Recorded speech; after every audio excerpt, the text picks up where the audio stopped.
Hello, listeners. Welcome back. It's the Squares of the Round Table podcast. Glad you could make it back here again. We missed you. How you doing? It's me, Mike, and with me tonight is Jeff. Hola. Yo. Or it could be daytime depending on where you're listening. Yeah, or morning or whenever. That's the glory of podcast. Doesn't have to be anywhere. Yes. You're on your own time, buddy. We appreciate you joining us with you. Or if it's a woman, I don't know if it's your buddy, but anyway. Hey, buddy. You have people you instantly want me to hate you, just call me buddy. Hey, buddy. I'm a stranger. Like, I don't know you. Sometimes, okay, my friend, I appreciate it. I'm a friend, okay, I can handle it. But buddy, just so condescending. Hey, buddy. Hey, buddy. I'm not your buddy, guy. Yeah, really? I'm not your guy, friend. Well. Right. So anyway, So how are you, Jeff? How you been this week? For the most part, okay.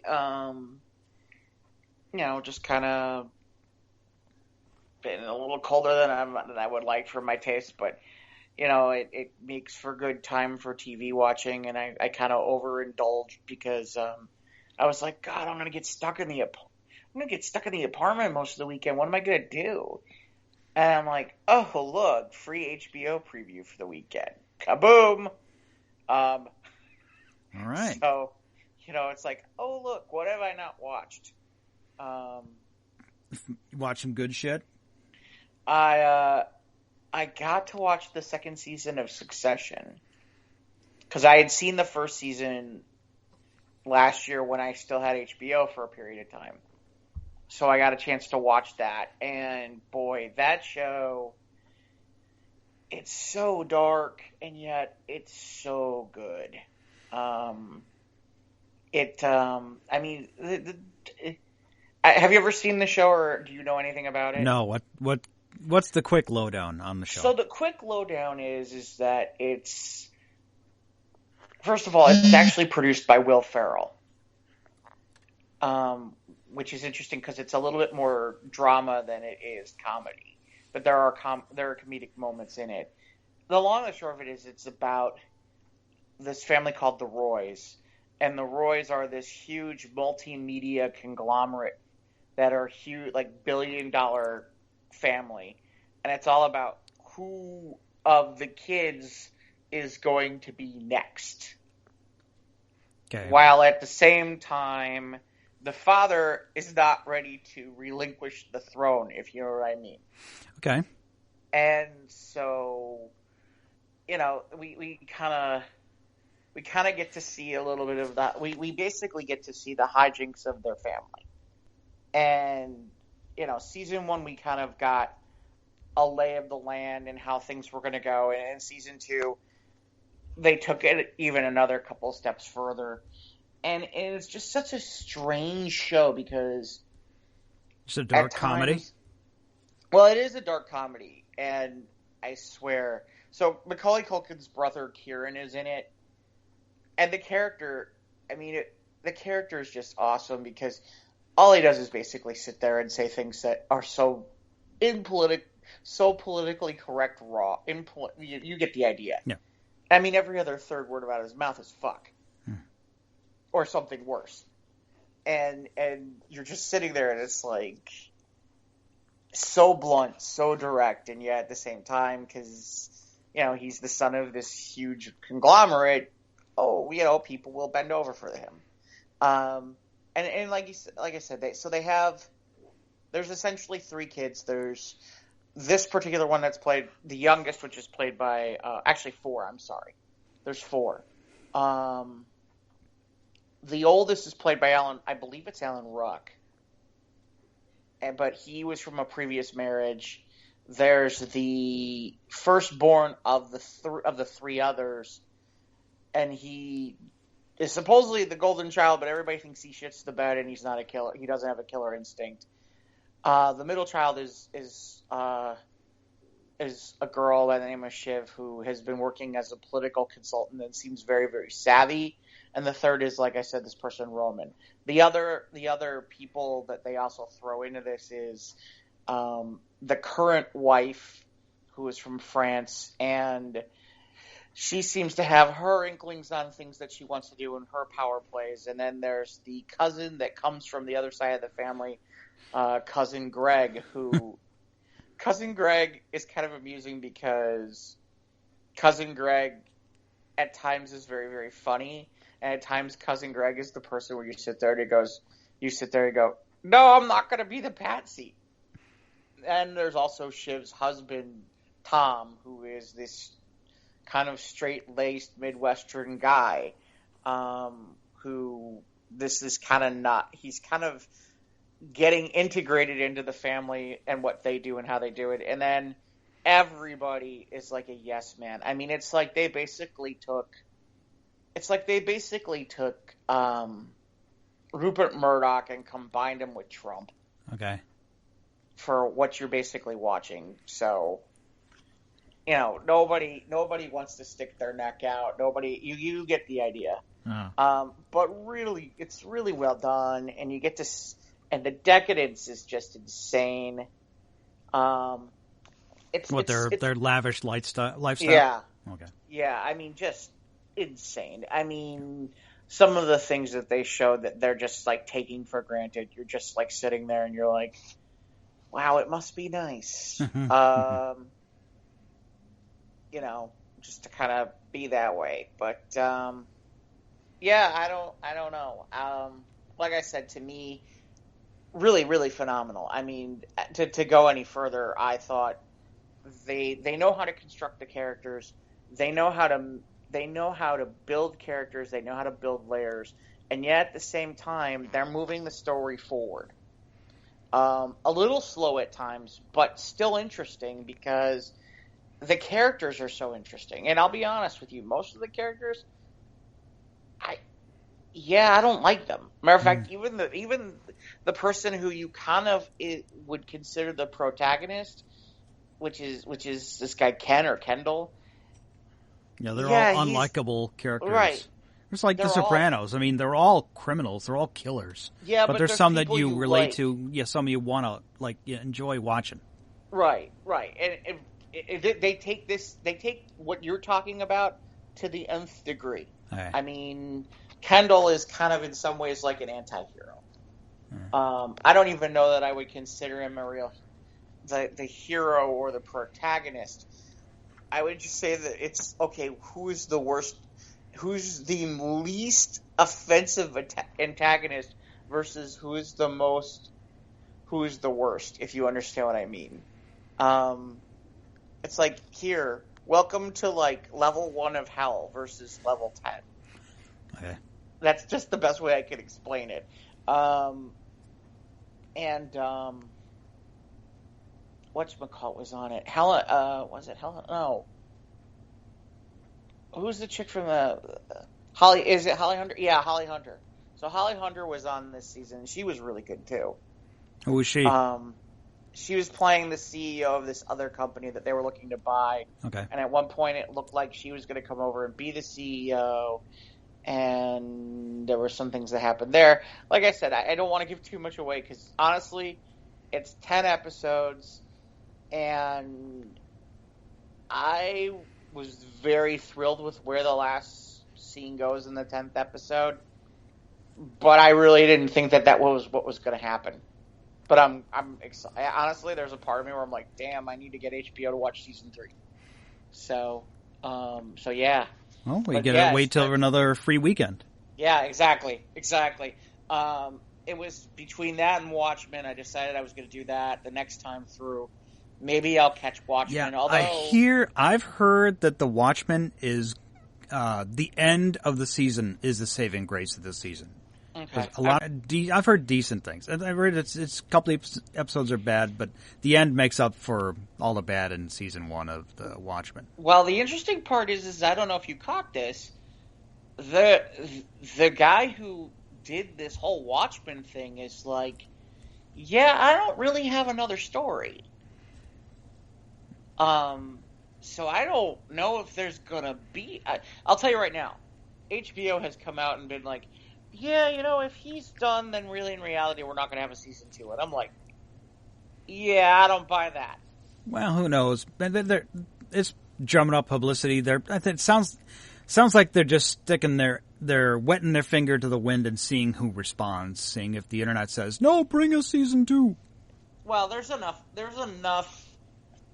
They generated enough groundswell buzz to where, because I was really surprised with Watchmen in the fact that it did not get the Game of Thrones treatment in terms of the trumpeting or the Sopranos promotion. You know what I mean? In terms of a promotional thing, they didn't really get that, and yet by the end, there was a lot of buzz. There was a lot of buzz. Okay, if you were able to sense it, then okay. And so it was a lot of grassroots buzz. So I'm thinking, and the other thing is, with the amount of grassroots buzz that I've heard, forgive me, we've talked enough about Warner Brothers that they're not just going to let something like that die on the vine with only one season. They're just not. We know that. Now, they may take a while until they figure out what they're going to do for a second season, or if they're going to do something, and maybe they'll leave that one stand and then they'll do an entirely new story that has nothing to do with the previous story. Who knows? We have no idea. But I'm sorry. Yeah, I don't buy that this is.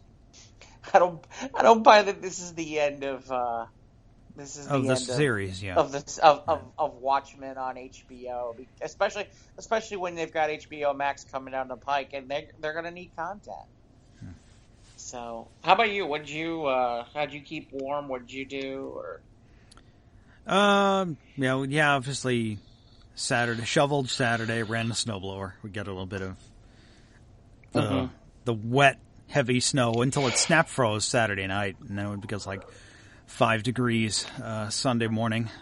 And I watched almost all of season 2. We're going to finish it this week. So I'm almost done with season 2 of Titans. Okay. And it's coming. Things are coming together, looking good. There's hints of some things that happened in season 1. They're going to come back, and it seems like a little late. It seems a lot of stuff going on, a little busy going on. A lot of little arcs, and like the band's broken up, and now they're going to come back together. But no, it certainly seems a more cohesive than season 1. Yeah, I mean, the part I laugh about is I haven't seen the show, and yet I've seen enough where there are things I've seen. Like it popped up on my feed to see to see something that happens in the last episode, and I'm like, okay, now I might finally be interested in. Yeah, I need to watch this show, but there's a part of me where I'm like, wow, I can't believe that took that long. I don't want to spoil in case. I haven't seen the last 2 episodes, but I think I know what you're talking about. It's having to talk about a dude in a black and blue suit. Yes. Yeah. Yes, anyway. I am. Yeah. And my only comment I will make on that is, I feel like it took them a really long time to get there. Yeah, things seem to go pretty slow. There's like 1 or 2 episode arcs that are pretty good, and they've done a lot of flashbacks in season 2 of back before when Deathstroke broke up the Titans, before Rachel and Starfire came into play. So, and that's interesting. Yeah, when I don't want to spoil too much, but there's a little bit of spoiler about how Deathstroke killing Aqualad broke up the Titans. Different. Yeah, but anyway, that's different. Yeah, that's interesting, but different.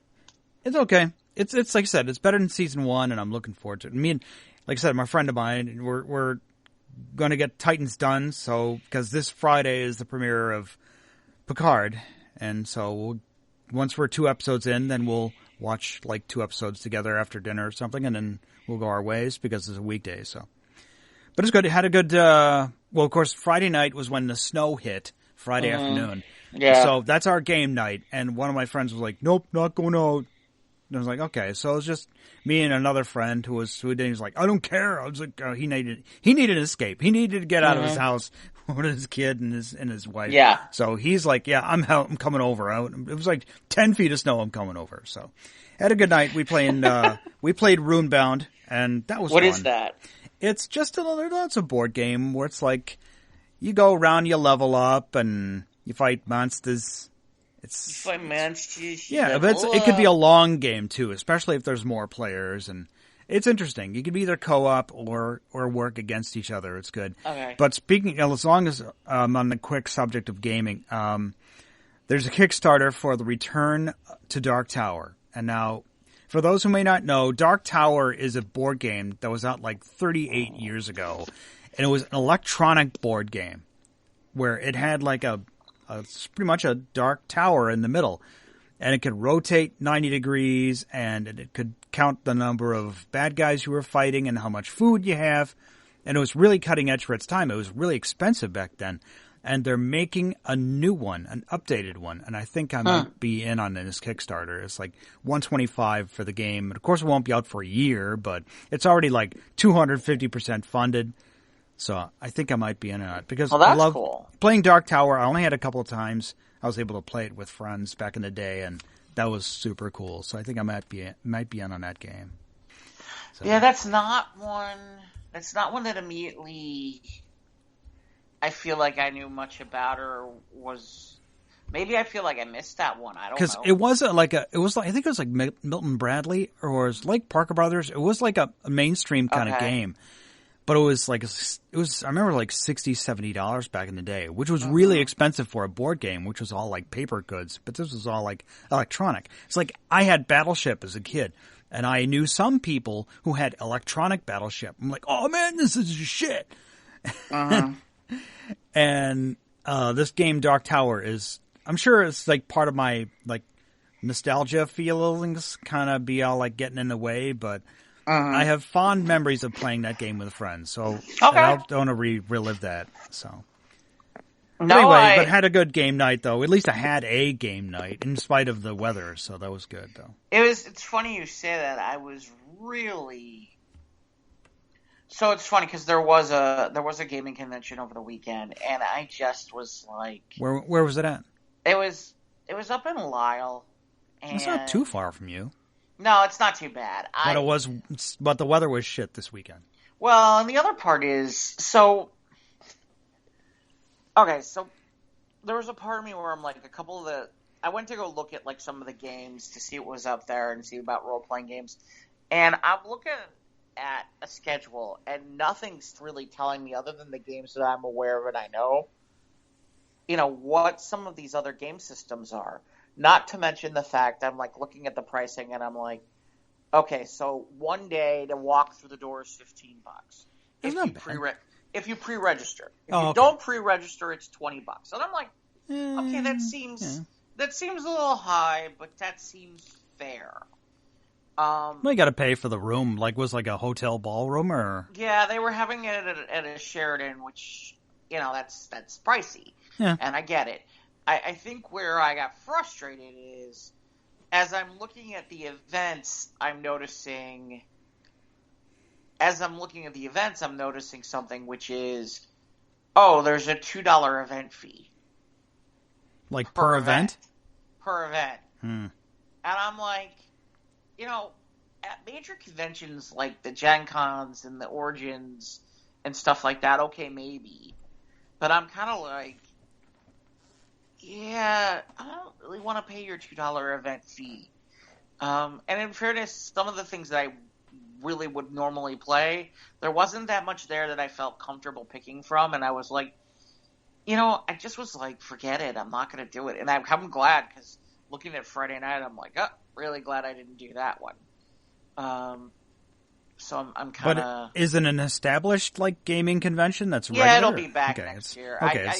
And maybe I'll consider it next year, but again, I was kind of like, I don't know what it is. Sometimes, like, those little knick-knack fees at some of these smaller conventions are just really frustrating to me. I don't like them or get them, if you know what I mean.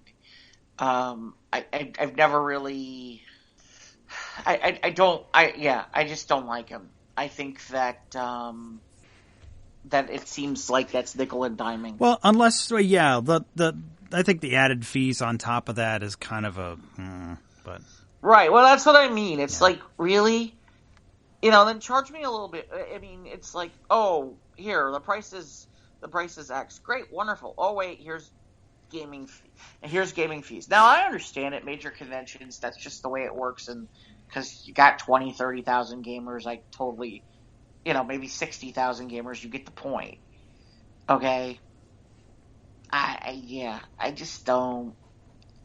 Yeah, I don't feel it.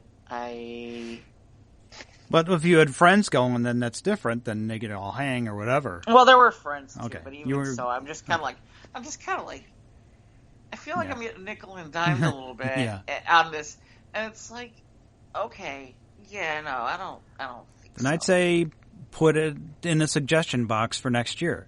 Well, I mean, the other thing is, it's like, okay, fine, I'll find another convention somewhere else or down the line where I'll go and I'll hang, and I don't know. I one of these days I would love to hear the thought process from some of the people who create small conventions where they decide that they think that fees like that are smart, because really something like that is an easy no, I don't think I'm going to do this now.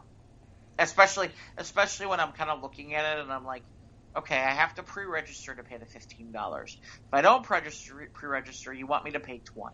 Okay, fine. Now you want to nickel and dime me on all the pricing. And I'm just like, nah. No thanks. Yeah. No thanks. I mean, because suddenly 20, if I'm there all day, suddenly 20 turns into almost 30. And that's before, and you want to stay long enough to get a meal or something. Right. That's before I buy a meal, Yeah. or if I really wanted to, if I really am thinking about it, and by the way, that's a one day fee. Oh, it's $20 a day. 50. I think it was 15 for the one day. Okay. And I'm just kind of like, yeah, I don't know. I mean, it just was. Like I said, I didn't. I don't know. Like I said, I didn't feel it. I just didn't feel it. And I was like, I could game this weekend, but in some ways I'm glad I didn't, because it's like, getting out there Saturday morning would have been a pain in the butt. Yeah, so, a lot of places in my area were plowed, but then it's just all wet and slushy, and then it snap froze that afternoon and that night. So I had that was my job in the morning, just get the driveway cleaned off. Yeah, I need to invest. There's a couple of games that are there's a couple systems out there for doing tabletop RPGs online, and I really need to make that investment. And try to find people where it's like, on days like that where it's like, okay, I'm just gonna play from home. You know, you're like, okay, who's home? Who wants to play? Let's go. It's weird. It's really weird versus like being with people and doing it that way. But sometimes it's easier that way to get certain people. And do you have any online gaming or like through your phone, like any games like your friends do? Not really anymore. Yeah. I haven't had. There was one thing I was doing where I was playing. I've tried play by post. By some of those play by post games, and I just don't find them. I don't find them as interesting. In terms of the app games, I'm afraid to get addicted to some of those things. And I've been. And I don't want to pay all those things. And I've been bad with like Yahtzee. Yahtzee with buddies. Really? Yahtzee with buddies, and it's just a random number generator. I'm like, oh, I got a Yahtzee. Like, yeah. But heck, that's fun. It's that, it's that hit. You're like, yeah, but, oh, well. And I have a Risk game, which I also, I'll play, maybe once a month. That goes way back to when I first got my computer back in the 90s. Because no one would play the board game with me because I was brutal. And then, so I got the computer game, so I'd play against the computer. Yeah. And I remember just sitting at this chair, swearing like a sailor at the computer screen. So, Yeah. and that's not counting like the time I was on Xbox and PlayStation for a while, and Yeah. I had friends I talked to online from there. So, but anyway, no, I don't do a lot of the. No, I haven't. I haven't done a lot of the online. I mean, I used to a long time back, and this will date me, which is, I used to get together with friends. We would do like an actual real game, like a real. Everybody would show up at X time, and we'd play for a couple hours, and we'd do it like in an old school AOL chat room. Again, this was a while back before, what we have available to us now. Oh my God! It's like I remember Yahoo chat rooms. Welcome to 2003. Right. Well, like I said, this was like like around that time frame. Before we had phones, we had to run home to our computers, right? We played for a good solid 1 or 2 years. Wow. And we had some great stuff. One of the best stories, actually, you'll get a kick out of this. So we were playing we were doing Marvel Superheroes, the old school game, the TSR game from the 80s. The D10. Yeah, the D10 game. Yeah, I remember. Yeah. And so somebody was willing to run it, and he kind of had his universe and his world. So I created a character I named Lou. Just Lou, as in L-O-U? Lou, a.k.a. just his name was Lou. Lou. So really, he was a.k.a. Lou Peterson, and he was known as the Mighty Lou of Greenwich Village, and he was Greenwich's -- superhero, except he forgot about Doctor Strange, so now he's Greenwich's #2 superhero. And he always is like, "Damn you, Strange! Damn you!" He's trying to figure out ways to get rid of Strange and prove that he's really Greenwich's #1 superhero. Lou doesn't believe in costuming; he thinks it's stupid. Lou is like 300 pounds. He wears like his Yankee jerseys and sweats and stuff like that. I mean, I created like the ultimate how do I put this? He's definitely comic relief. I mean, he's well powered, but he's comic relief because he's Lou. Yeah, it's just Lou. Like there was a time that he's on the Shield helicarrier, and Reed Richards is like sitting next to him and a couple other people, and Lou's trying to look impressive, so he pulls out his pencil sharpener and starts sharpening pencils in the middle of a meeting. Or he'll be like, "Does anybody want any water? I want water." Like in the middle, he'll pull out like some sort of some sort of crunchy candy or something like that. Mm-hmm. That kind of thing, like it was like a lozenge or something. And he's like, everybody's like, "Come on, what? Sorry, oops, my bad." So anyway, there was one particular gaming session where the group is in Arkham Asylum, and in Marvel. Well, because this person was mixing and matching stuff. All right. So we're in Arkham Asylum, and there's this door, and we can't figure out how to get through the door, and almost the entire session is us basically sitting there, essentially fighting with a door, and losing horribly. Lou cannot open the door. Well, it's not just Lou. The entire party, the entire group of superheroes. It's an impenetrable door. It wasn't even impenetrable. It was like, okay, we need to figure out how to get through here. It's locked. Okay, well, we don't want to break it, and we want to be quiet. And people are making jokes. We're doing our usual things, and we're like, "Shut up! No, you shut up!" It's like right out of like one of those comics that you would just die of laughter. It's like, yeah, the bad guys know we're here. Yeah. The bad guys know we're here because it's like we should have just busted the door down. Everyone's like, "No, you can't just bust the door down." That kind of thing. So we're trying to figure out ways to get past the door so that we could be stealthy and quiet. In the meantime, we're all sitting there talking about it, and we're getting louder and yelling at each other and saying stupid shit.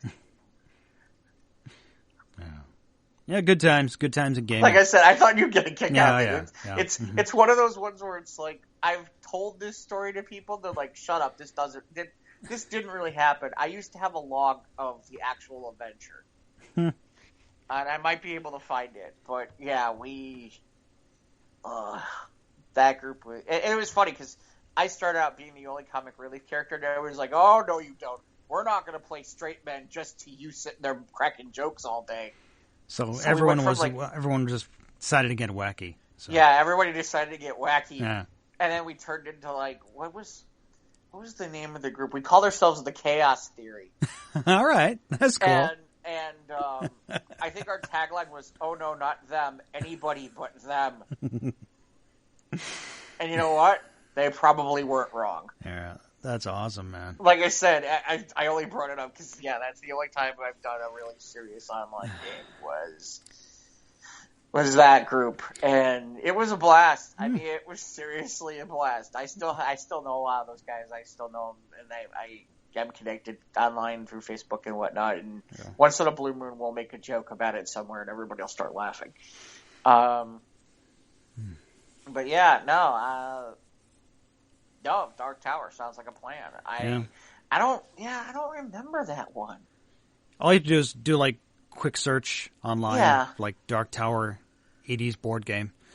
So it was an electronic thing. Yes, it's electronic. There's an actual board with pieces you have to move, but you have to program like the number of players, and then off you go, and then it'll say, okay, you're almost out of food. And you have to, once you acquire this so-and-so key, then you can get into the Dark Tower and defeat the main bad guy or whatever, or there was a dragon inside or something, I don't remember. But yeah, it's coming to go. Obviously, the Kickstarter is going now. I think it's only for like 2 more weeks. Like I said, the game comes out in a year or so. I don't know if I want to invest that, but it's only $125. It's not too bad, but. No one else is. I know a couple of people that might go in on it. I don't know. But anyway, let's see. Well, I guess we can get into the Crisis finale, right? Yeah, we can certainly talk about that. Yeah, well, that was last week.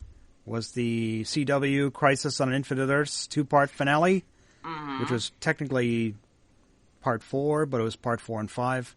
Yeah, and it was okay for me. I was more, maybe just the anticipation. The first 3 parts were pretty awesome, and they left it a pretty good cliffhanger, and seemed like just it got, resolved in the 4th part, and then the 5th part was just like a long epilogue for me.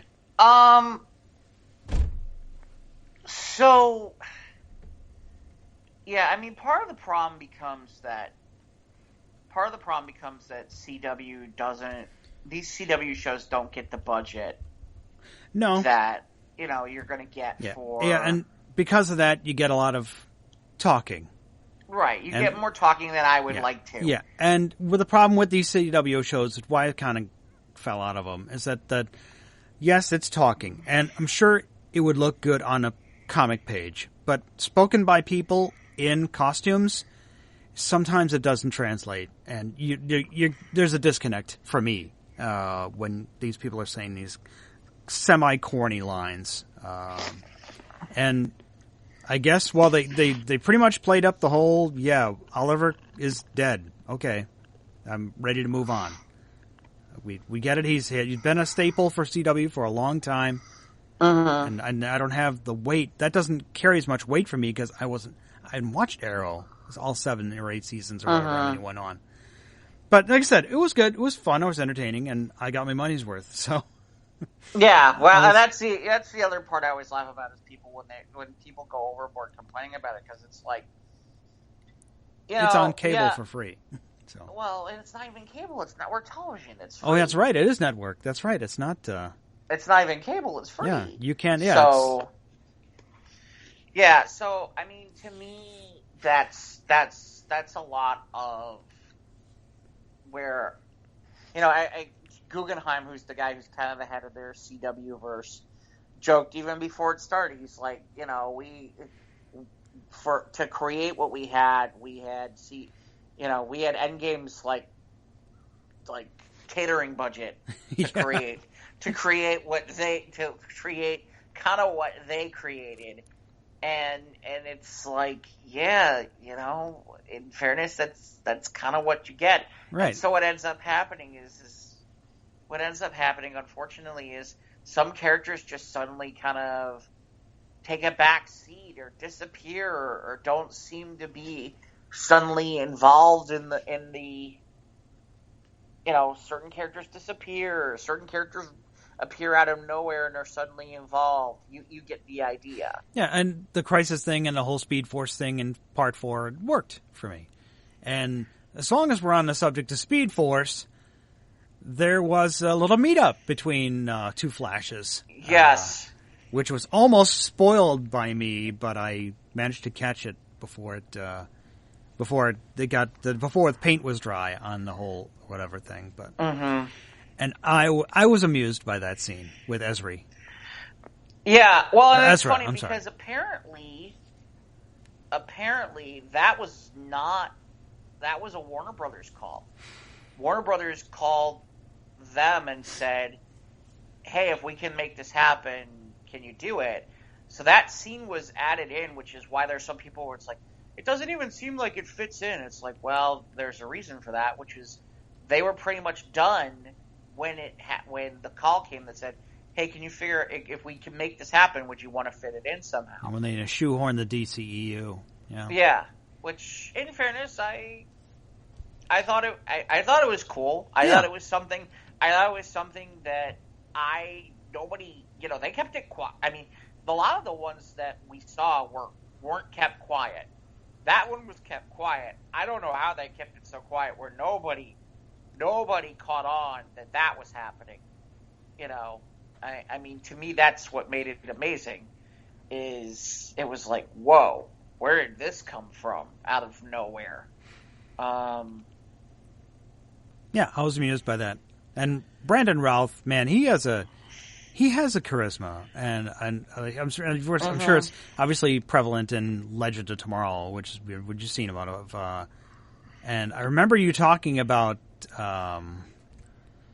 the fuzzy thing. Oh, Bebo. Bebo, yeah. Yeah. And when that thing showed up, I'm like, uh-oh. Yeah, well, we'll get to that in a second. But, yeah. I mean, like, for example, just off the top of my head, like, I'm looking back at my notes. It's like all of a sudden, Elongated Man is gone, Vibe is gone, Brainiac 5 is gone. I know why we didn't see a lot of people from Black Lightning, which is that show tapes in Atlanta, and everything else tapes in Vancouver. You get the idea. It just seems like there are certain characters that start to kind of disappear from what happens in these things. Like, they're on their shows, and then you don't see them, if you know what I mean. Yeah. And that's frustrating. I know Marv Wolfman was... Yes, that was Marv, yes. Well, the other thing is Marv Wolfman helped co-write Episode 4. Mm-hmm.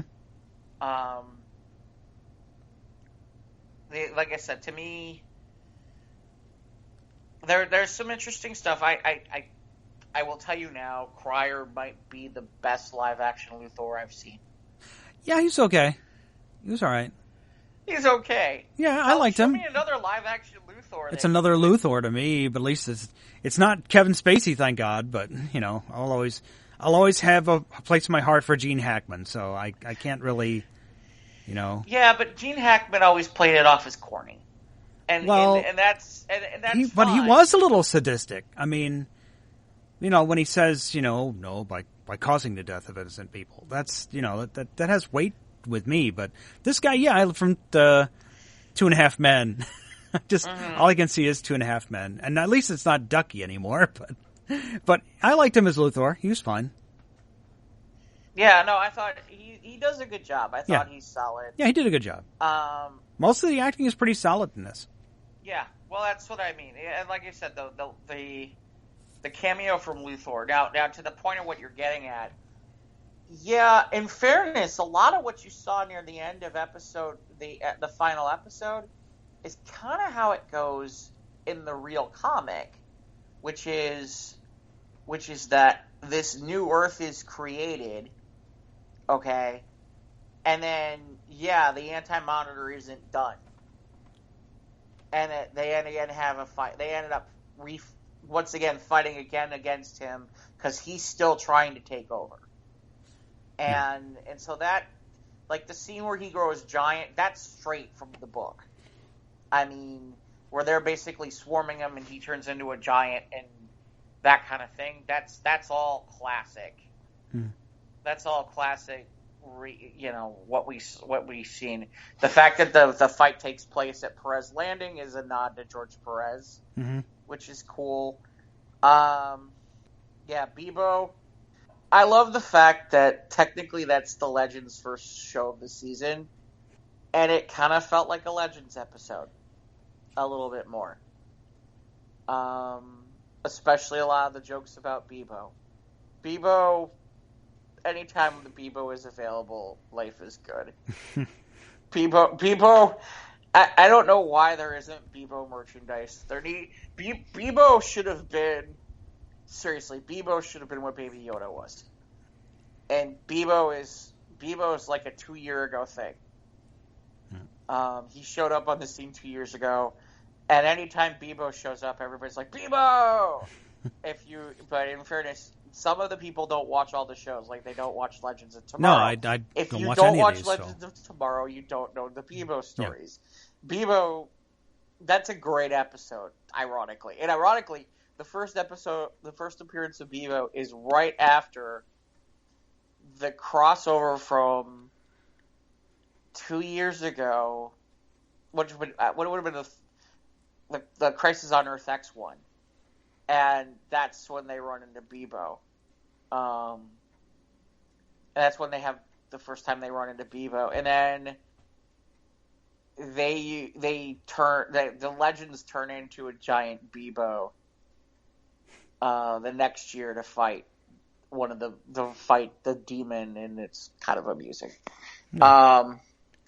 It's kind of amusing. That's why they were asking about where all the totems were, because that's what was going on with that. Because that was the last time they did the giant Bebo thing, and they're like, wait a minute, wait. But yeah, like I said, it was good. Like I said, all I can say was just the dialogue was a little clunky at times, but that's par for the course for a superhero pow smash bang 'em up kind of thing. Again, it's funny. I don't. It'll be interesting because the real season for Legends of Tomorrow starts this week, and if it's funny to watch some of the other characters' reactions to like the Bebo thing, and be like, "What is this stuff happens with you guys all the time?" And they're like, "Yeah, all the time, all the time." Legends is such a crazy. Legends makes every other show on that in the CW verse look normal, and the fact that they had to deal with the CW the Legends craziness is just amazing. I love the fact that basically they all had to try to figure out what the hell to do about Bebo. But Bebo is hysterical. Sorry, it's. Okay. I wonder though. Like for somebody like you who had no idea about what was going on. All he knew was like when they dropped the name, I'm like, okay, I think Jeff's talked about this. Okay. Right, but if you hadn't remembered that I dropped the name on that, you'd have been like, what the hell is going on? Yeah, exactly. Right, and that was my only fear, was there are people who are literally sitting there who like probably have never seen an episode of Legends of Tomorrow going, what the hell is going on? Yeah. But seriously, that is a show. If you want to laugh and have a good time, that Legends of Tomorrow show, as long as you suspend all belief, you're fine. Right. Just turn the brain off and have a good time. Yeah, I mean, once in a while you have to turn on the brain to watch it, but for the most part, it's they do things and it's enjoyable and it's crazy, and you know what? That's great. My other thoughts on it is, I thought what was interesting was, what's interesting is that apparently there still is a multiverse, but they basically put all the CW characters on one Earth. Yeah, well, all the Paragons are now on what's called Earth Prime. Is that right now? Yeah, they're calling it Earth Prime. Yeah. They're calling it Earth Prime because it sounded better than CW Earth. Yeah. Okay. What's interesting about that is that they put Black Lightning on that Earth too. So I'm curious how that's gonna work because his show has such a different feel from the others. And I'm curious how that's gonna. And now, play. as all these CW shows progress and they all go back to their home cities. Instead of the Hall of Justice thing was pretty awesome, and that was cartoon theme music. That was me. That was like 1970s me watching that old cartoon. Although I did find it amusing that apparently there's now a Gleek, which would presuppose there's probably a Zan and Jaina role running around. Right. Well, and that's the other question: is that possible that could be the case? Or we're gonna get the Wonder Twins, or we'll see, but. Or is this Gleek just going to be like a monkey painted purple, or is it going to be a CG kind of thing? Yeah, and that's the other thing. So they're going to let the monkey just sit around wandering around a Hall of Justice that they're barely ever going to use. Mm-hmm. That they're only doing what? They're only going to use it during what? Crossover times? Right. That's my other question. Will they use the Hall of Justice for anything else other than during crossovers? Right. Now, that would be cool if they did, but I don't know. Oh, yeah, and I guess as soon as I heard, then there was what seemed like a like a Stan Lee cameo was pretty much what I mean, with Marv Wolfman. Yeah. That was pretty cool. Well, the other thing Marv Wolfman's been in a lot of sci-fi, so yeah. I know the name from other genres.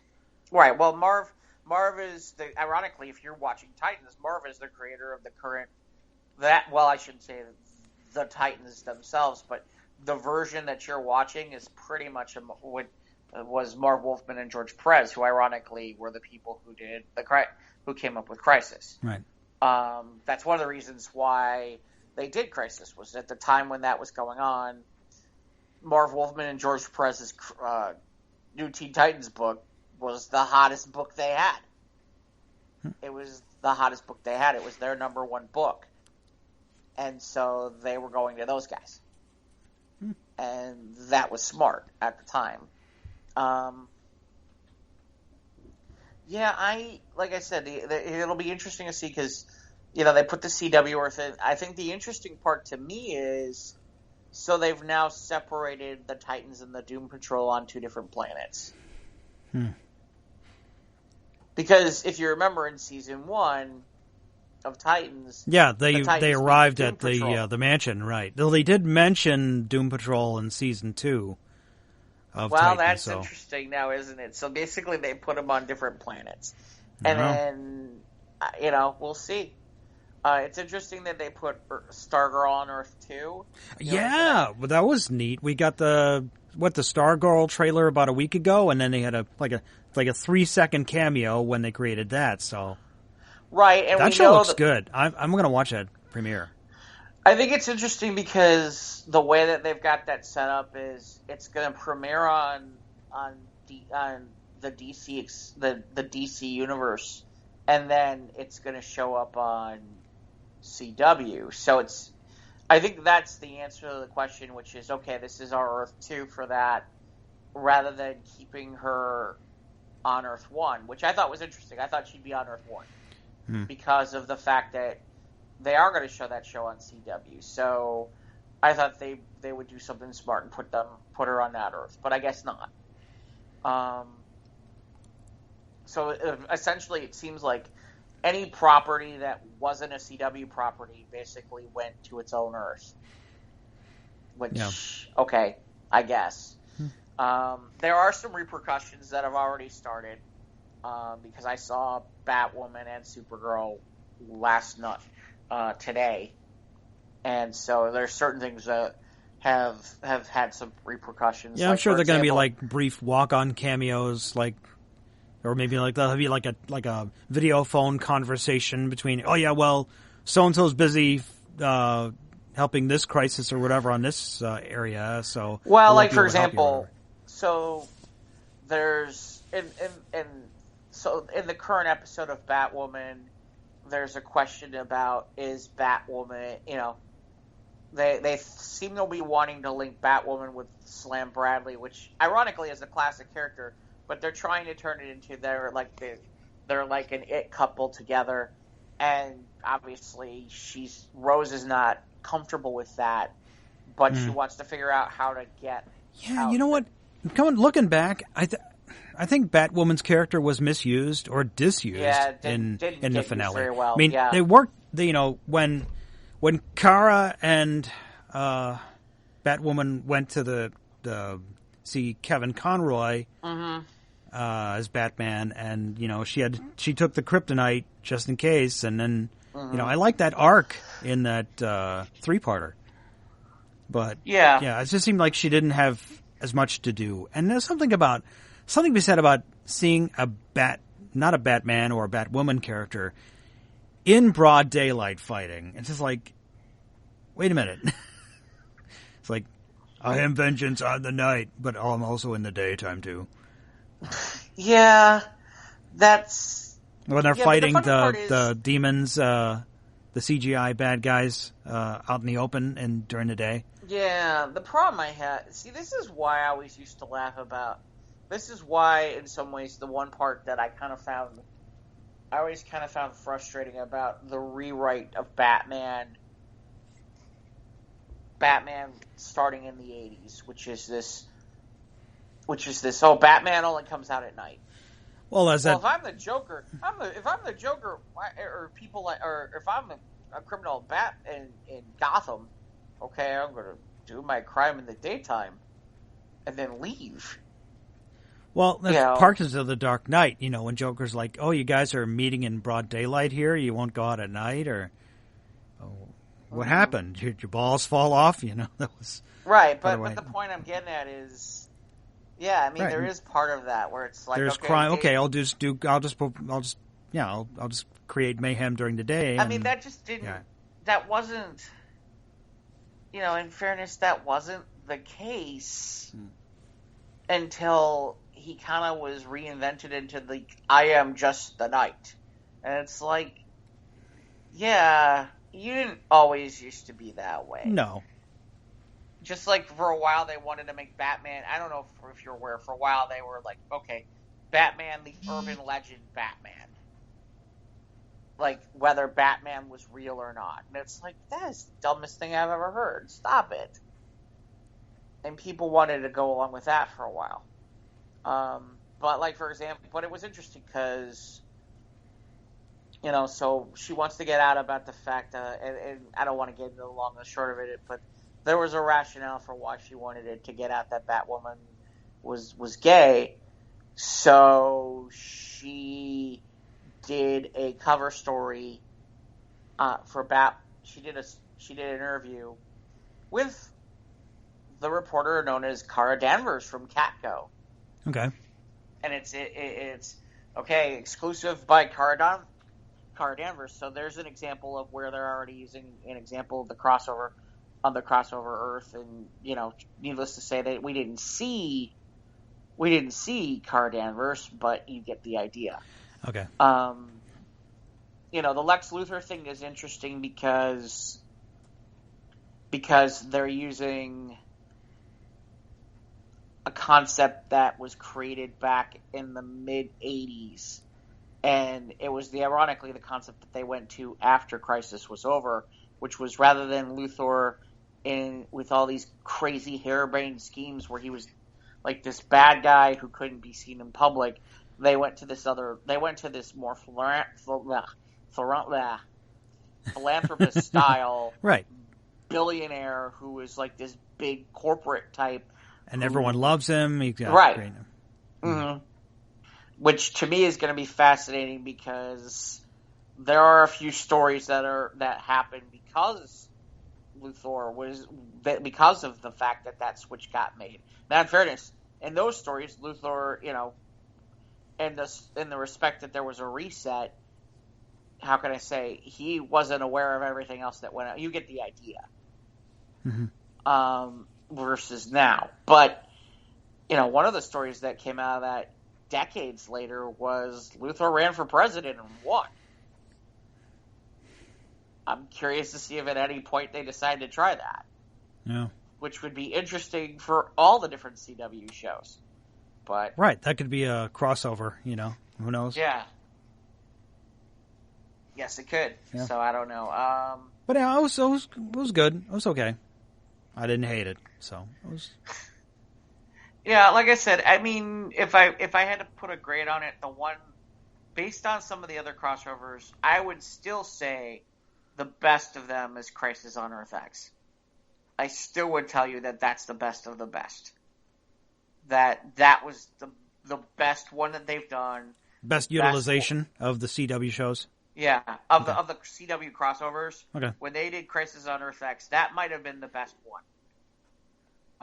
And that was what would now be 20. God, I'm trying to do the math. Was it that would 2 have years been ago? 2017 or yeah, it was 2 something years like ago. that. Yeah, I mean that was the best of them. I know that they'll go back to where it's like, okay, they'll do something a lot smaller this next time, which in fairness might not be a bad idea. Yeah. Might not be a bad idea at all. They might need to go a little bit smaller scale, and that would make things a little bit more easier on some of the science fiction effects, sci-fi effects, and all that stuff like that. And then maybe they can use a villain that makes a little bit more sense that they don't have to pay so much for. So, it's funny though. I think I'm under the impression that Superman and Lois show got greenlit. Oh, yeah, we talked about that. Right, but now it's official that they've greenlit a pilot. Yeah. Okay. So, I'm cool with that. And then I guess one of the guys from Supernatural is going to be the new Chuck.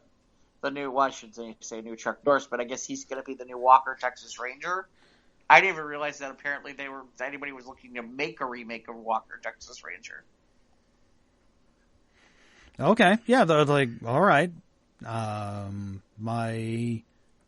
had family members who really liked Walker, Texas Ranger, so okay. But. Yeah, I'm curious how that's going to work, because it's like, okay, we're trying to build Walker, Texas Ranger for millennials, and all I keep thinking about is the person who loved Walker in my house was my grandfather.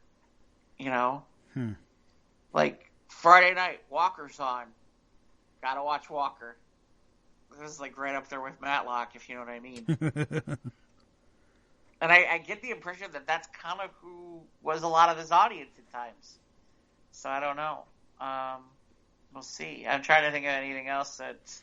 TV news? Not that I remember. I guess Bill the Bear made a Baby Yoda. They're making one that's going to come out, yeah.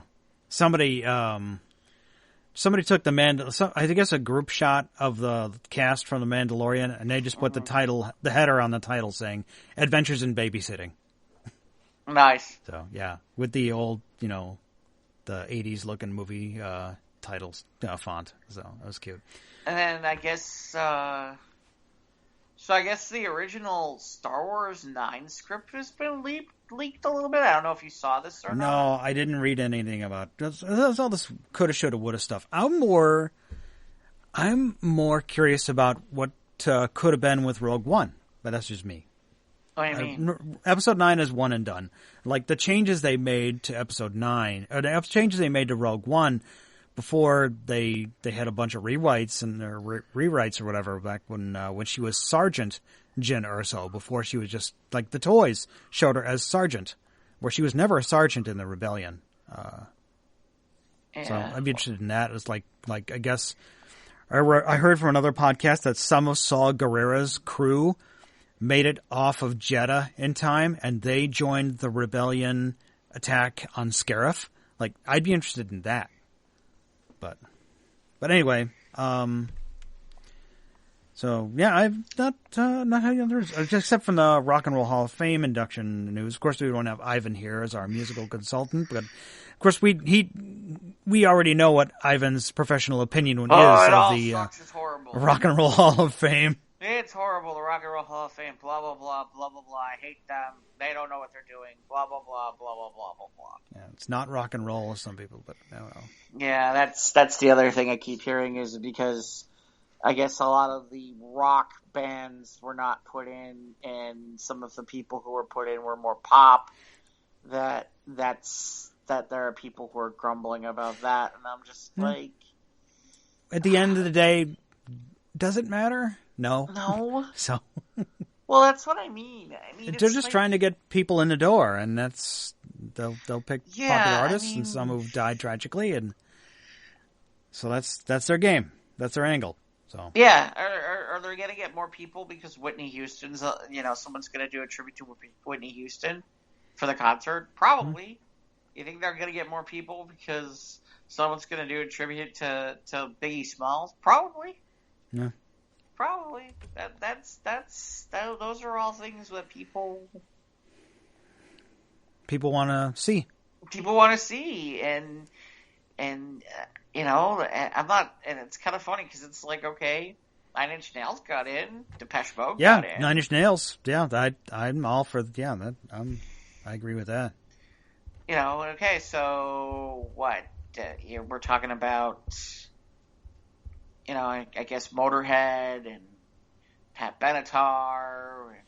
Yeah, the ones that didn't make it. Thin Lizzy. Yeah. Maybe Judas it's an Priest. okay boomer backlash. I don't know. Dave Matthews Band. Oh, that's okay. They don't have to make it. No. They don't have to make it. At least not yet. They didn't make the cut this year, so. I'd be okay if they never make the cut any year, but that's just me. Yeah. I don't.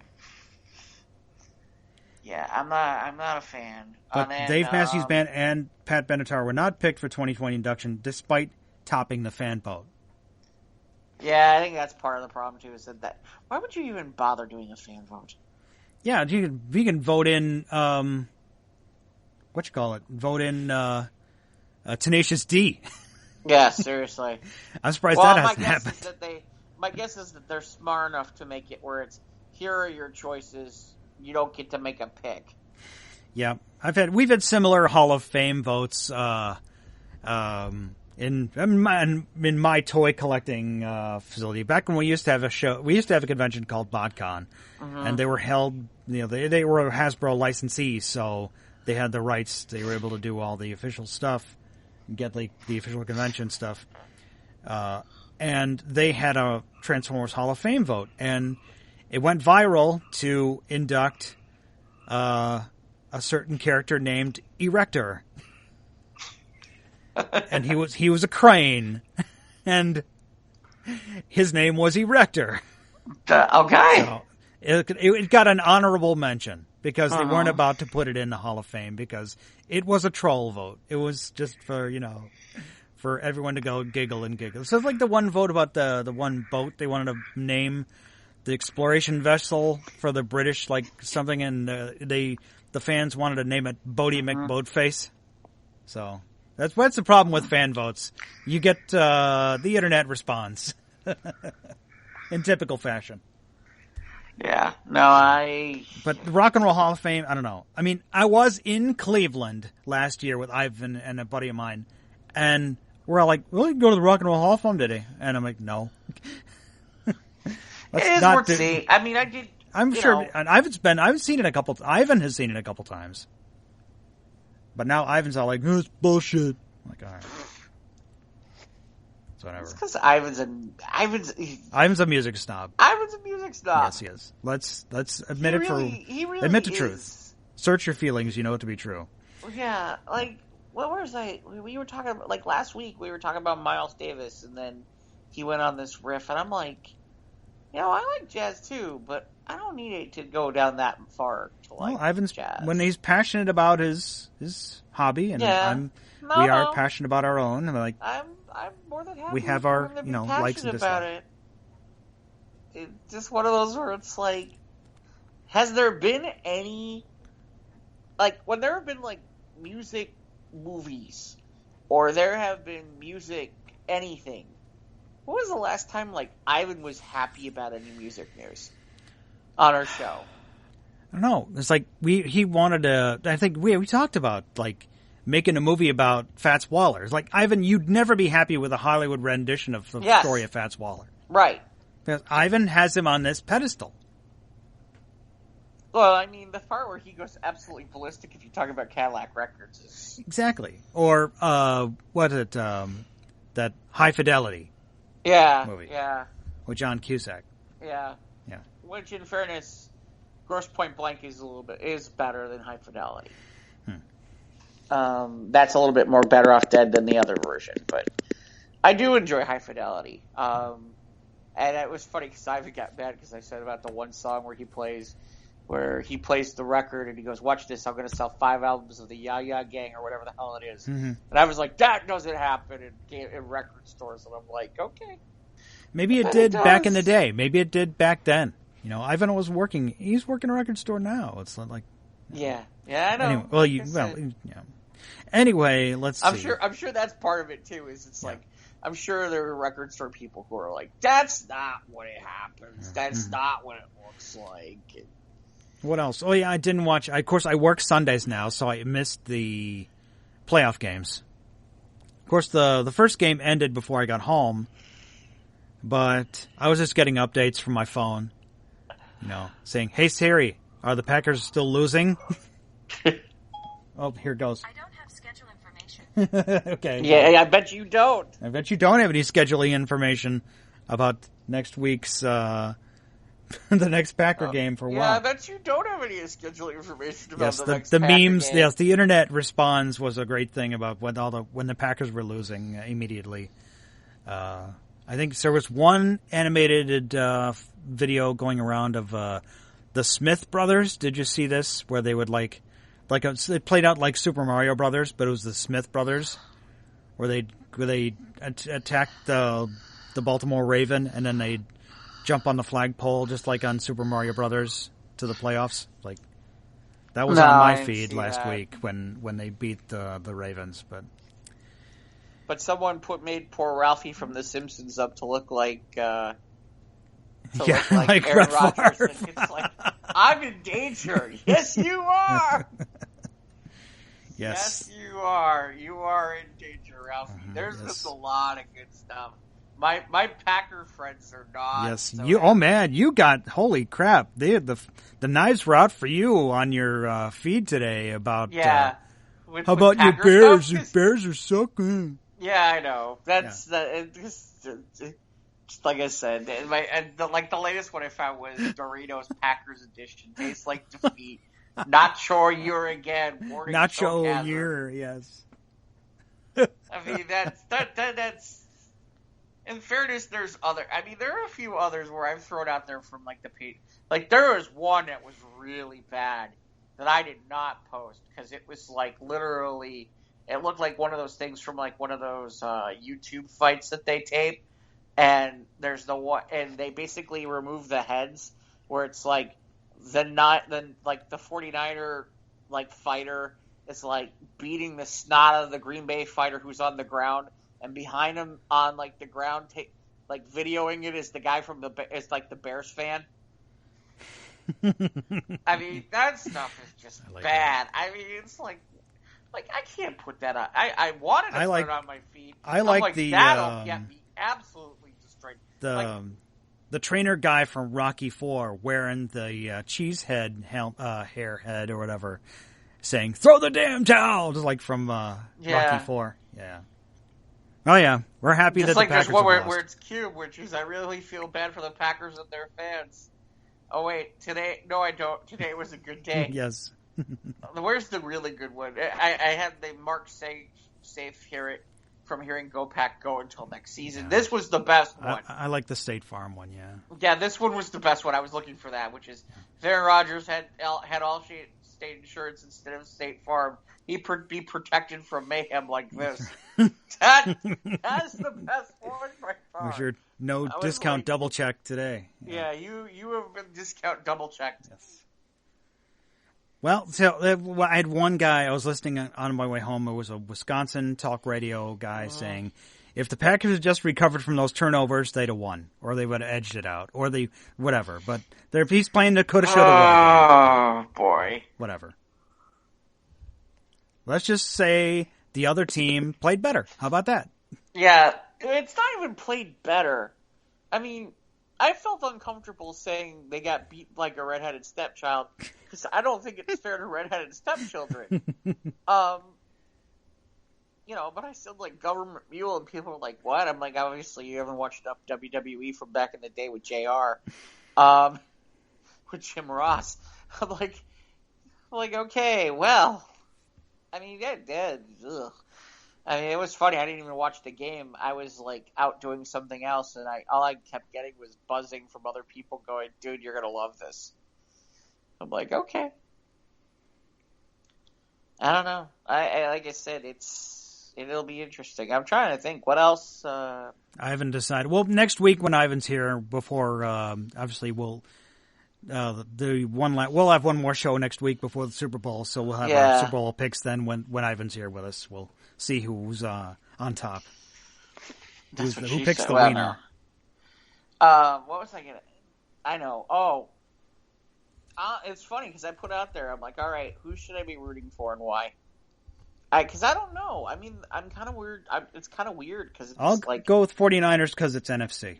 So. Yeah, see, and they're the team that beat the Packers. So, yeah, and other people have said, "Well, Robbie Gould's on that team, who used to be a Bear." But then all I'm going to hear about from certain people when I'm sitting watching the Super Bowl is, "We should never get rid of Robbie Gould." On the other side, all I'm going to hear about is, "We should have drafted Pat Mahomes." Mm-hmm. And I'm going to be like, "Can I just watch the game? Go away. You don't even really pay attention. You're only here right now, and you're going to bitch and moan. Can we just watch the game? Go watch J-Lo shake her booty or something." Yeah, who's the halftime? We'll find J-Lo. out. J-Lo's this week? Okay. Or this year? Okay. J-Lo, and I can't remember who she's bringing with. Yeah, I think she had a couple of collaborators. Yeah, she has a couple other people with her. But yeah, it's J-Lo. I've heard nothing about Super Bowl commercials yet. No. We'll get more once we get closer to next week. We'll hear more about the buzz or whatever for what commercials. We'll talk about it. I didn't think I was going to watch the Super Bowl this year, and those other plans fell through. So now it's funny. I'm like, okay, I guess I'm watching the Super Bowl. Yeah. That wasn't the plan, but sure. The thing is, I got to find out when a game starts. I don't get to work until 6:00, so I might have to set the DVR and just watch like the first quarter or whatever. I might miss the first part of the game. So I don't. In fairness, the only thing you're really missing is the commercials. Yeah. I kind of laughed because last year I didn't watch the game at all, and boy was I glad because it was like the lowest scoring game in Super Bowl history, and I'm like, man, I didn't miss a thing. Thank God. Yeah. All I did was go back and go get the commercials, and that was it. I mean, if I had to watch that game last year, I would have basically been like, oh my God, what am I doing here? I don't know. Like you said. Did you watch any of the Jeopardy GOAT thing or no? Yes, I did. I watched all 4 parts. Did you? Okay. Yeah. Do we feel bad for Brad or no? No. They're all millionaires. They're fine. Yeah. They're having a good time up there. They're cracking wise. They're having a good time just hanging out with the pressure's off because they're all going to walk away with at least $250,000. So yeah. I did not feel sorry for them because when I found out that, the winner's going to get $1 million, but the 2 runner-ups are going to get $250,000. Yeah, but why wouldn't... I mean, if you're going to come on there, I would negotiate for something like that, too. Yeah. I mean, I would at least negotiate where it's like, hey, you're making... In fairness, $250 for probably the amount of money that they made on ad buys and all of that stuff. Well, yeah, and they had, all the... cross-promoting all their ABC shows, and... Yeah. Yeah. They got great ratings, thanks to James. Yeah, really. I mean, seriously, I kind of laugh because, that's where I'm at with it, which is, it's like, so you paid out 1.5 to the players, and they, how much does it really cost to make a Jeopardy game? Not much. So in the end, I kind of sit there and I'm like, I assume they made huge money. Yeah, I'm sure the ratings were good. Especially on ad money, I'm assuming that they did well. So, if anything, to me, I kind of sit there and I'm like, yeah, you know what? Those guys should have gotten more money. But they are already doing pretty well for themselves, so I don't I guess sympathize. I think the most interesting part is, even with what Ken Jennings won, Brad is still the top money winner so far right now of all time. So Ken But it Jennings seemed still like has Brad not was just supplanted him. couldn't get any traction at all. I mean, No, and he not was at getting all the daily doubles. Seemed Yeah. like, And he just kept getting. and he kept choking. So that's too bad for him in that regard. That he, Yeah. the GOAT wasn't. Yeah. It was a poor performance for him. But hey, he did okay for 4 days' work. I think he was kind of like, yeah, I'm here. Give me my 250,000. This works out okay. That's Maybe his fine. head It's not- wasn't in the game. Maybe. Maybe. Of the three of them, I would say he's the one I would feel more comfortable. Like, let's go get a beer. Mm-hmm. The other two, I'd be like, Did you hear a lot of the comments too? A lot of people were like, oh, when Alex Trebek goes, it should be Ken Jennings. Ken Jennings should take over for Alex Trebek. No, he doesn't have that. I mean, No, none of these guys. No. No, They need I'm someone with a little you. bit of Hollywood. They need someone with some speech or whatever. Right, I know. well, I guess Guy Ken has his own podcast and does all trying to get into media and that one. Well, good on him, but no, I don't think Ken could replace Alex. Right, and I would not. And if you're talking about, one of those Vegas odds shows, and what's his name, James Hosauer was on it. Yeah, I'd watch that. Because that guy obviously knows what the hell he's doing. Yeah. Okay, but I don't want him running Jeopardy. No. I don't think I want Ken Jennings running Jeopardy. It isn't Ken. I think he's on a game show network show now. He is? Okay. Well, good on him. I think so. Okay. I think he's one of the trivia. There's some game where you have to have they have trivia experts, and he's one of them, or something. I could be wrong. But yeah, I was surprised at the amount of people who were like, "Oh yeah, Ken Jennings should be." A lot of people too. I was like, "No, not Ken Jennings." No. Sorry, no, I don't think so. I get out of work at 3:30, and I get home in time to watch the second half of Jeopardy when it's on ABC, and it's been a ritual for me for a while. And yeah. Sometimes I'll get a right answer when I'm or whatever because it's something either pop culture related or movie related or some obscure political fact or something. And then I get family members who are like, you should apply to go on Jeopardy. I'm like, no. It's funny you say that. No. I have been getting the thing for the Jeopardy application on my Facebook feed. Oh, that's nonstop.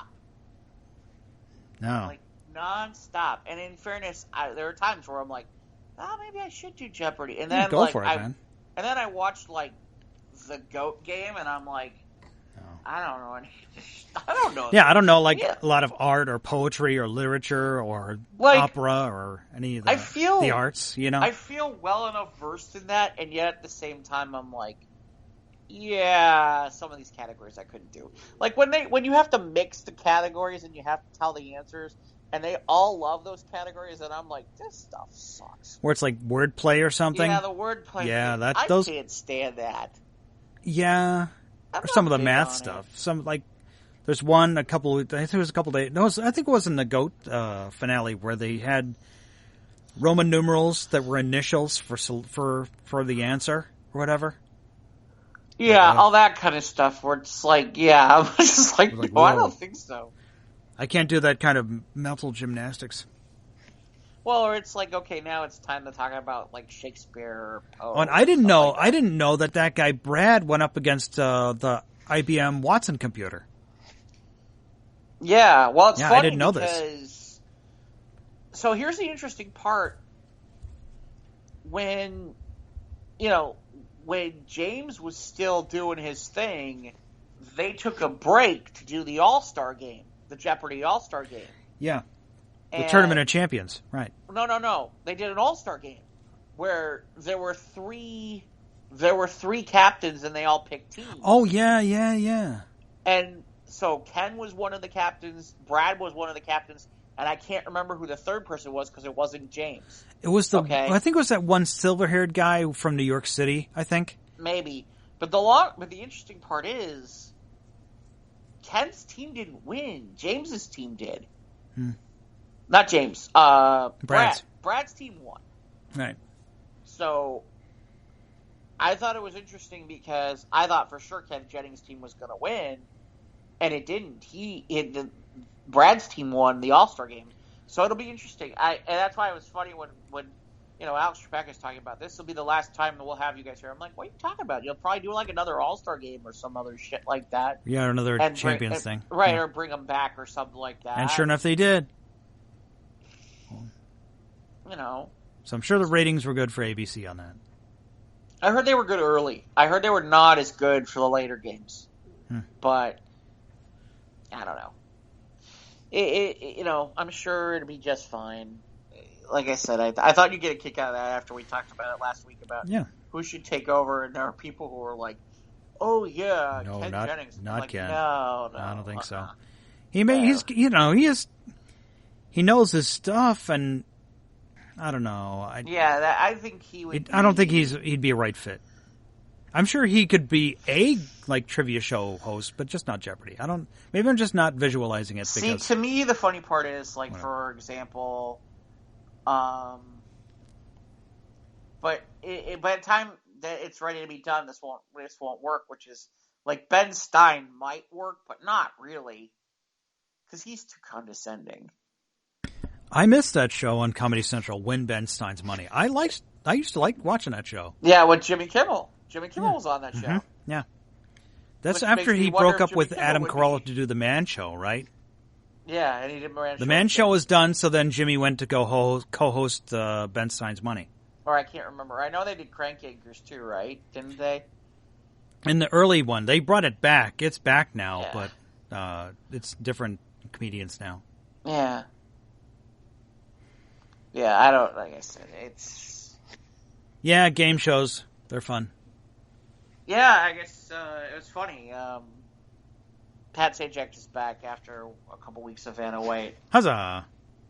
And it was interesting, because there's a part of me where I was like, do they replace Pat with Vanna? But, yeah, I don't think they'll ever do that. Let's put Pat... Have Pat turn in the letters for a change. Yeah, seriously. Well, they had Pat's daughter turning the letters. Yeah, I remember. Vanna. Mm-hmm. To which I was kind of sitting there going, could they make a permanent change here like that? That'd be interesting. That'd be, in fairness, Vanna wasn't very good. But then again, Pat's been doing it for how many years? For 30 plus years, so. Vanna's been doing it for just 3 weeks? Mm-hmm. Although it's funny because people are like, oh, well, she should have been watching. She should know. It's different things. I always find other music. It's those are different things. I don't know what. Why would I pay attention to what he's doing? That's not my job. But yeah. Okay. Do we have anything else here? Any movie news? Oh, geez. I guess. Bad Boys is kicking butt. And I guess the whole Doolittle thing, I wasn't about to go see Doolittle in the theater. Nope. I just found it the most interesting. I guess Robert Downey went on Joe Rogan, and I saw a couple of YouTube clips of the podcast and talking about Marvel, and that's all I was interested in, really, just hearing about that. And that was, it was not a whole lot of bombshells or new drops or anything like that, but he's just, never say never. He might, he may come back as Tony someday. Who knows? But I guess, this whole Doolittle thing is oh my God, just stinking up the theaters, and people are calling it worse than cats. I'm like, what? No, I don't know about that. Well, they're making all the main media outlets are making this stink, so to in a manner of speaking, about. I guess there's a scene towards the end where there's a dragon that's constipated.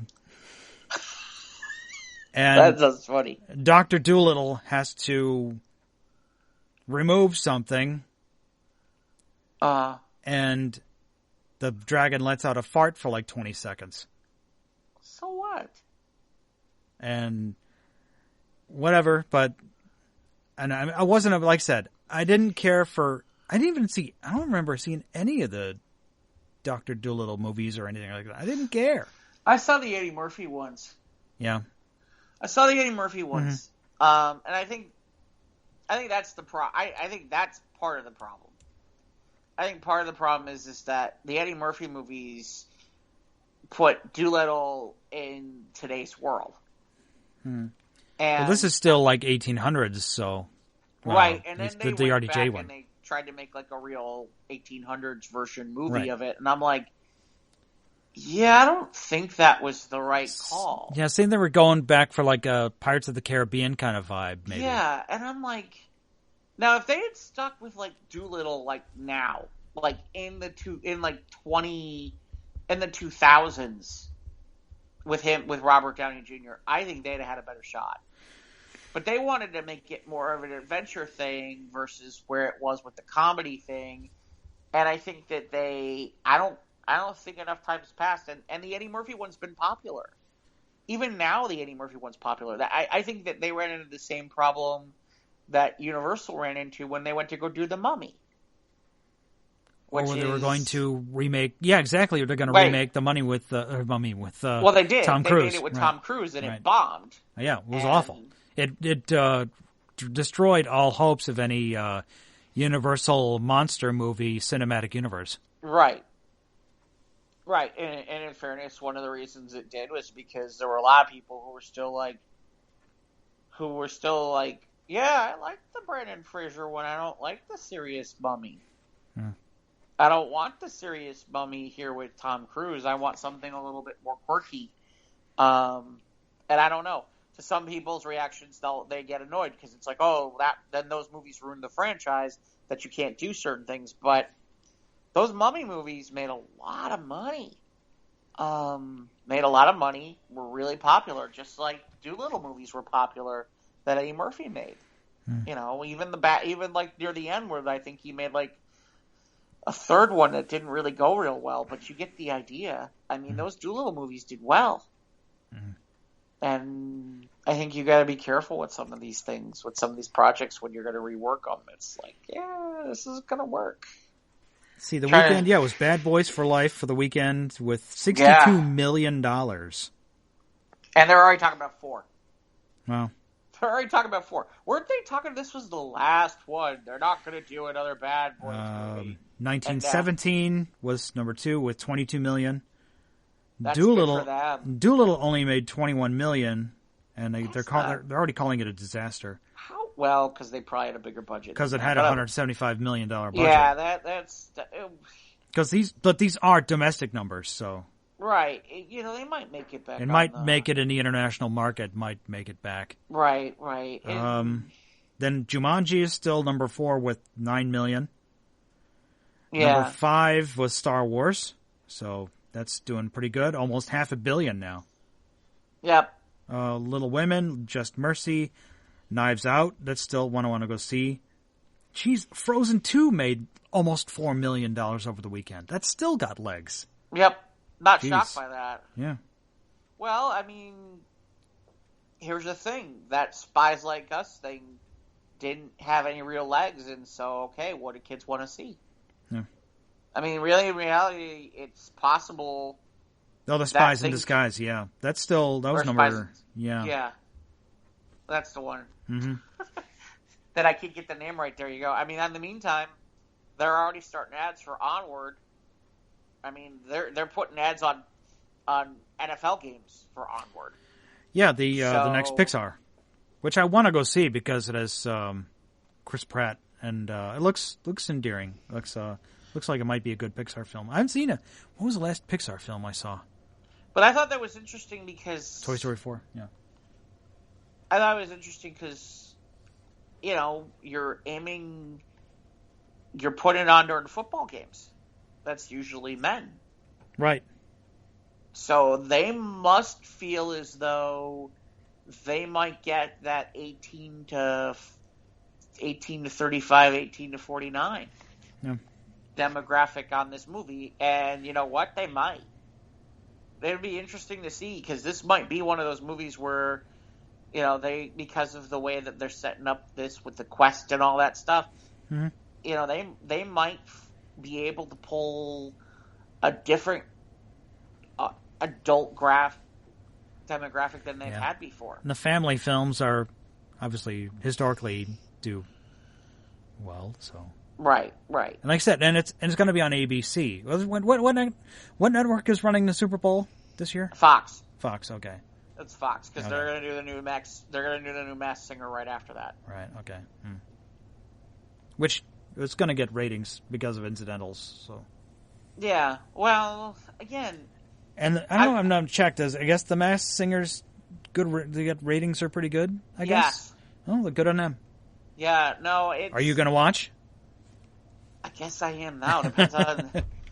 Like I said, I wasn't planning on watching the Super Bowl because I was like, I thought I had previous plans. But, now that I am, depending on if I'm going out or where I'm going to be, I'll probably watch The Masked Singer. I enjoy that show.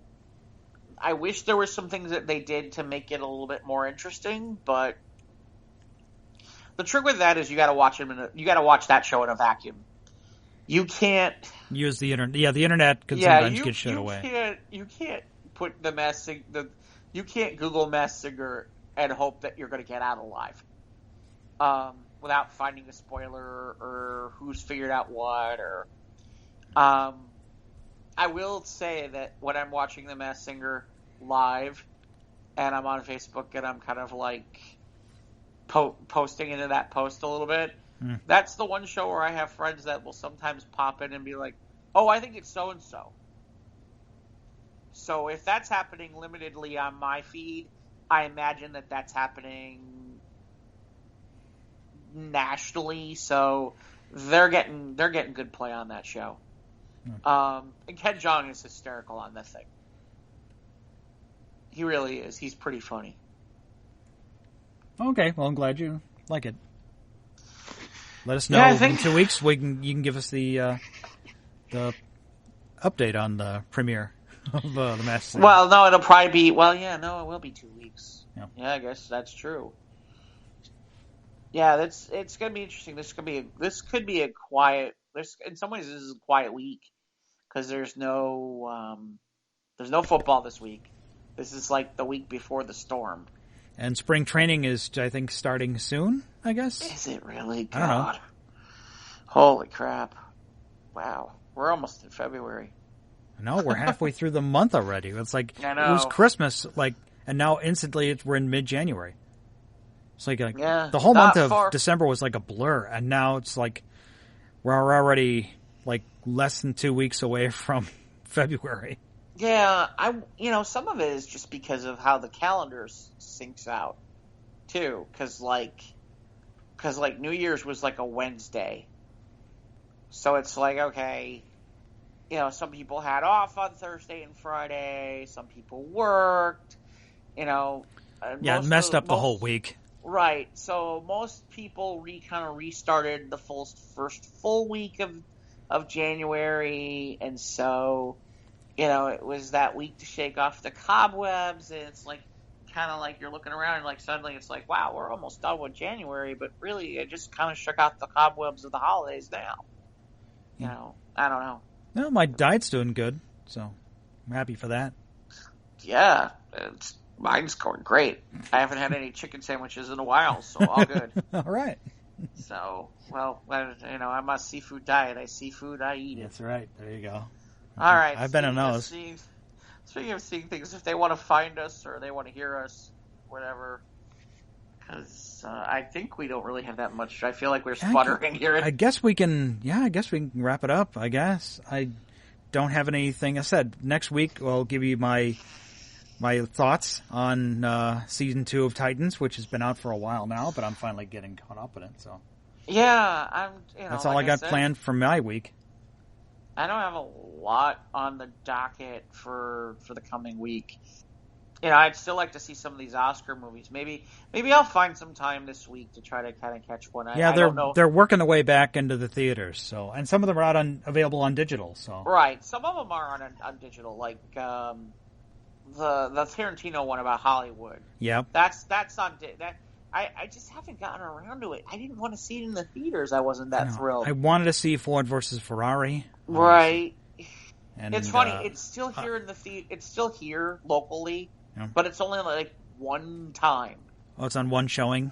Like one showing Oh. for every day Oh. at a specific time, and that's it. It was funny. The Uncut Gems thing, the Adam Sandler thing. Now, at least last I saw, there was one showing. It was like late night, like 9, 10 o'clock at night. That's it. You want to see it, you have to come at like 9 to 10 o'clock at night. Ugh. This There's a on lot Christmas. It's like weird because like after a while, it's like some of these theaters, it's like we have all the we have it when at a time that you don't want to come. You know, I get it though because they want the stuff that's going to fill screens and. Yeah, well, they want the tent poles. They want the Star Wars or the whatever. Well, you know, hey, look, Bad Boys came out. No, look, you know, it made pretty good money. So yeah. It's funny because somebody said, "Oh, I'm surprised you didn't run to go see that." And I'm like, I said to them, and I'll get your take on it.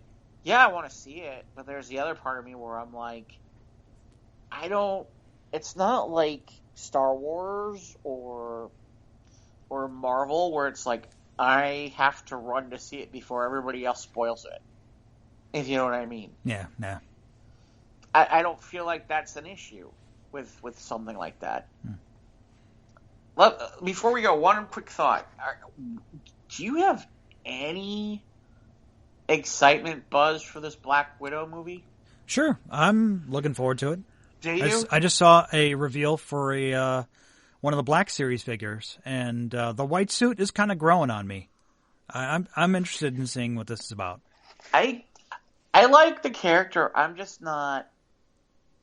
I don't know. I'm not feeling.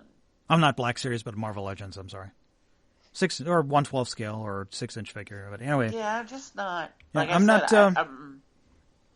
Yeah, I want. I'll go see it. But I'm more excited for Wonder Woman.